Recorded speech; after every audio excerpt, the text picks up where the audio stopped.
और दोस्तों, मैं सौरभ शर्मा आपका आज के इस वीडियो लेक्चर में हार्दिक स्वागत करता हूं। तो देखिए, आज हम इस वीडियो में पढ़ने जा रहे हैं सब्जेक्ट वर्ब एग्रीमेंट। इस वीडियो से हम सब्जेक्ट वर्ब एग्रीमेंट की सीरीज स्टार्ट करने जा रहे हैं और आगे के क्रम से वीडियो में इसको कंप्लीट पढ़ेंगे। तो सबसे पहले जानते हैं कि इसके क्या क्या नाम होते हैं। सब्जेक्ट वर्ब एग्रीमेंट को सब्जेक्ट वर्ब कॉनकॉर्ड के नाम से भी जाना जाता है और इसके साथ साथ इसे सिंटैक्स के नाम से भी जाना जाता है। लेकिन ध्यान रखना है हमें इसका पहला नाम लेना है, क्योंकि ये जो नाम है सब्जेक्ट वर्ब एग्रीमेंट, ये वह नाम है जो इसका नाम होने के साथ साथ इसकी डेफिनेशन भी बताता है कि सब्जेक्ट वर्ब और एग्रीमेंट, यानी सब्जेक्ट और वर्ब के बीच में जो एग्रीमेंट होता है उसको कौन शो करता है, उसको यह टॉपिक बताता है। हमें इसमें जो नियम बताए जाते हैं उन नियम के आधार पर सब्जेक्ट और वर्ब के बीच होने वाले एग्रीमेंट को बताया जाता है। तो चलिए शुरू करते हैं। इसकी डेफिनेशन सबसे पहले आपको दी गई है। The subject of the sentence must agree with its verb. The subject of the sentence must agree with its verb, यानी कि जो सेंटेंस का सब्जेक्ट होता है वह वर्ब के साथ एग्री करना ही चाहिए। यानी कि सेंटेंस का सब्जेक्ट है वह वर्ब के साथ एग्री करना चाहिए। अब हमारे सामने ये प्रश्न आता है कि किस तरह से एग्री करना चाहिए या इस एग्री करने का क्या अर्थ होता है। तो इसका अर्थ सिंपल सा है, आपको जस्ट नीचे दिया गया है। इफ़ सब्जेक्ट सिंगुलर, यानी कि यदि सब्जेक्ट सिंगुलर है then verb must be singular. Verb भी कैसी होनी चाहिए? सिंगुलर होनी चाहिए। यदि सब्जेक्ट सिंगुलर है तो वर्ब भी सिंगुलर होनी चाहिए। इफ़ सब्जेक्ट प्लूरल, और यदि सब्जेक्ट प्लूरल है तो वर्ब भी कैसी होनी चाहिए? प्लूरल होनी चाहिए। Subject singular, verb singular, subject plural, verb plural, ये सब्जेक्ट और वर्ब के बीच एग्रीमेंट होता है। यानी कि जो नंबर सब्जेक्ट का होगा वही नंबर वर्ब का होगा। यह एग्रीमेंट हमें बताता है। ठीक है, यही एग्रीमेंट प्रत्येक सेंटेंस में, हर सेंटेंस में फॉलो होगा।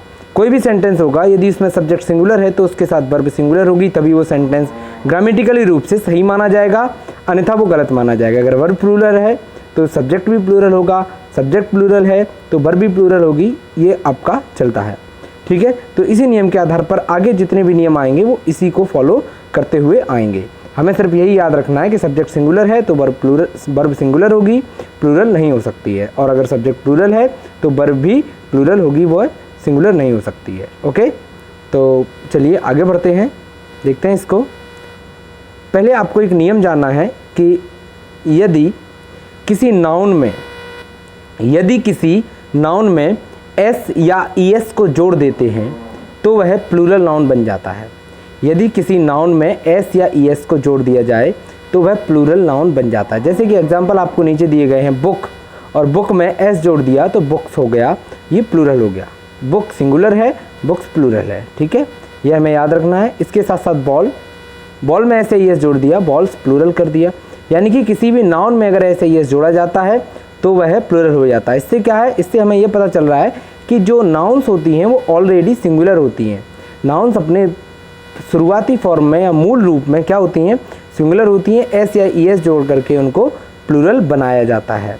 अब देखते हैं आगे क्या दिया गया है कि यदि किसी वर्ब में, दूसरा नियम है, यहीं पर आपको दूसरा पॉइंट दिया गया है, यदि किसी वर्ब में एस या ईएस को जोड़ दिया जाए, किसमें? वर्ब में एस या ईएस को जोड़ दिया जाए तो वह कैसी हो जाती है? सिंगुलर वर्ब हो जाती है।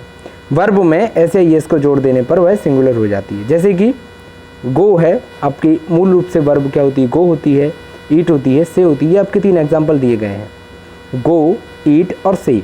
इसमें एस या ईएस जोड़ दिया गया है तो ये वर्ब सिंगुलर बन गई हैं।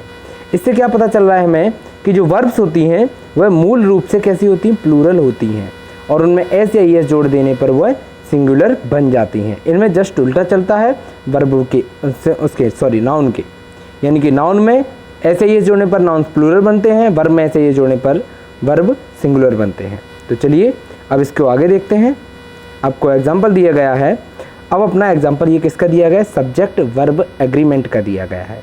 किसका दिया गया है? Subject verb. यहाँ पर राम ईट्स फूड, राम खाना खाता है, तो यह सब्जेक्ट आपका सिंगुलर है, राम है, अकेला है, तो ईट आएगी। ईट में ऐसे ये जोड़ के इसको सिंगुलर बनाया और उसके बाद फूड आया। अब यहाँ पर जैसे दिया गया बॉयज़ क्या है? प्लूरल है, तो बॉयज़ के साथ जो वर्ब आई वो सिंगुलर आई, उसमें ऐसे यस नहीं जोड़ा, सॉरी बॉयज़ प्लूरल है तो बॉयज़ के साथ जो वर्ब आई वो आपकी प्लूरल आई, उसमें ऐसे यस नहीं जोड़ा गया। ठीक है, तो इस तरह से हमें सब्जेक्ट वर्ब एग्रीमेंट का रूल हर जगह फॉलो करना होता है, तभी हमारा सेंटेंस सही होता है। अब देखिए इसके कुछ आगे जो नियम आएंगे उन नियमों को हम पढ़ते हैं।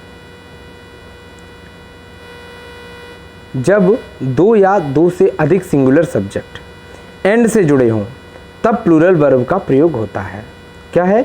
दो या दो से अधिक सिंगुलर सब्जेक्ट किससे जुड़े हों? एंड से जुड़े हों, एंड से, तब प्लूरल वर्ब का प्रयोग होता है। क्यों होता है? देखिए सिंपल सी बात है, एंड जो होता है, एंड वर्ड किन्हीं भी दो वर्ड्स को जोड़ करके उनको प्लूरल बना देता है। सिंपल सी बात है, राम एक व्यक्ति हो गया, श्याम दूसरा व्यक्ति हो गया, राम और श्याम दोनों मिल गए तो दो व्यक्ति हो गए।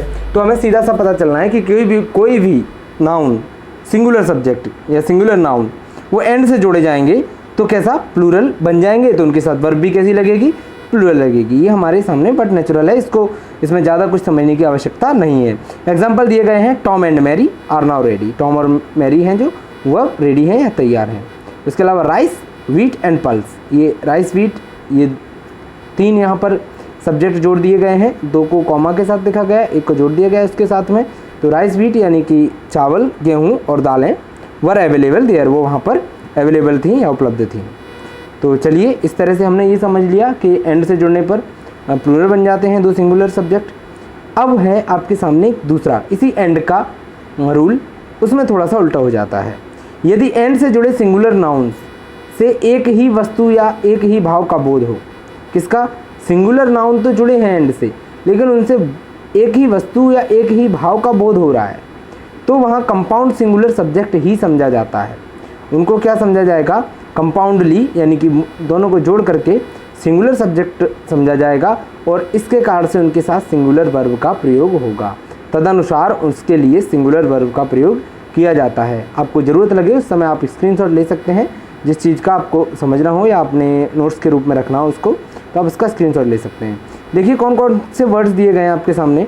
ये कई सारे वर्ड्स दिए गए हैं, slow and steady, hammer and sickle, rice and curry, bread and butter, horse and carriage, rise and fall, crown and glory, whisky and soda.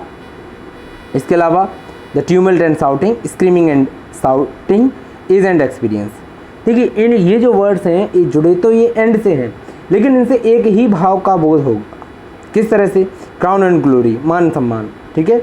Whisky and soda को एक ही रूप में ले सकते हैं, एज और एक्सपीरियंस, उम्र और अनुभव। इनसे एक ही वस्तु का एक ही भाव का बोध होता है।